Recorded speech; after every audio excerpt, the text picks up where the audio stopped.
Hello student, welcome to the second part of hemodynamics. In our first part, we discussed about the blood flow, we discussed about the cardiac output.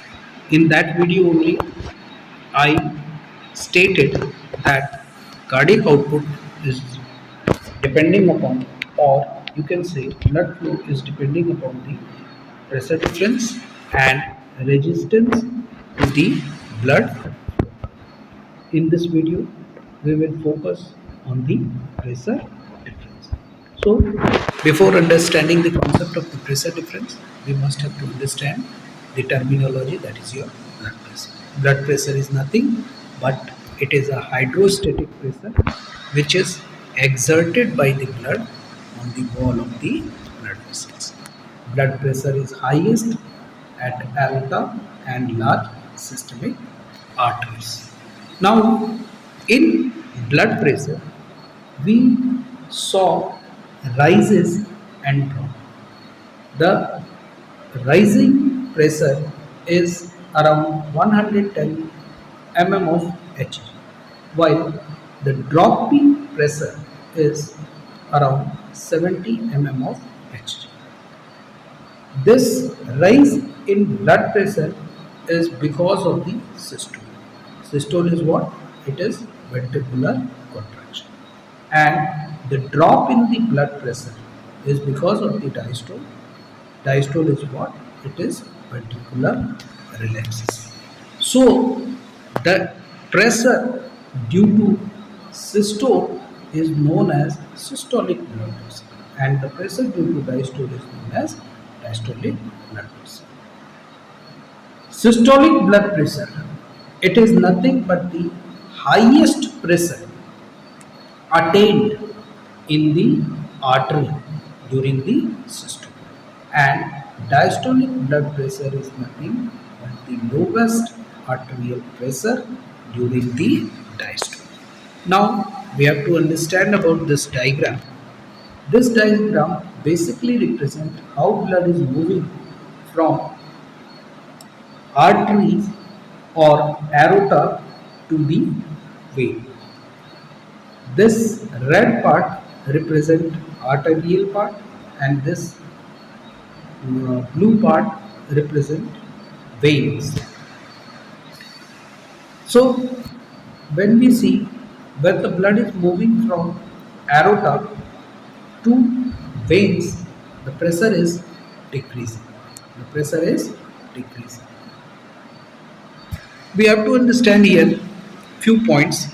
The point is, as the distance is increasing, the blood pressure is decreasing, and blood pressure decreases up to 35 mm of Hg when it passes from aorta to arteries to arteriole and then capillaries. That means nearby the capillary, the pressure fluctuation disappears. Now, the next thing is what? At the venous end of the capillary, the pressure will be around 60 mm of Hg. And when the blood is reaching to right ventricles, the pressure is almost equal to 0 mm of Hg. We saw that there is fluctuation in the arterial area. That fluctuation we are calculating by mean arterial pressure. Mean arterial pressure is nothing but your average arterial blood pressure, and the equation for this calculation is diastolic blood pressure plus 1 upon 3 of systolic minus diastolic blood pressure. The value will come, that is your 83 mm of Hg. Now, from here only we saw a relationship that cardiac output is equal to mean arterial pressure upon resistance, or you can say mean arterial pressure is equal to cardiac output into resistance. Now, we have to understand a point that when the stroke volume is increasing, or heart rate is increasing, the cardiac output is increasing and mean arterial pressure is also increasing. But in this situation, resistance remains steady. Next to that, when the cardiac output is decreasing, in that time mean arterial pressure is also decreasing and the resistance remains unchanged. Now the thing is what? We have to understand BP, that means blood pressure, totally depend upon the total volume of the blood. During the hemorrhage condition, when there is loss of blood, though when it is greater than 10% of the total volume, that means blood loss is greater than 10% of the total volume, in that time blood pressure decreases.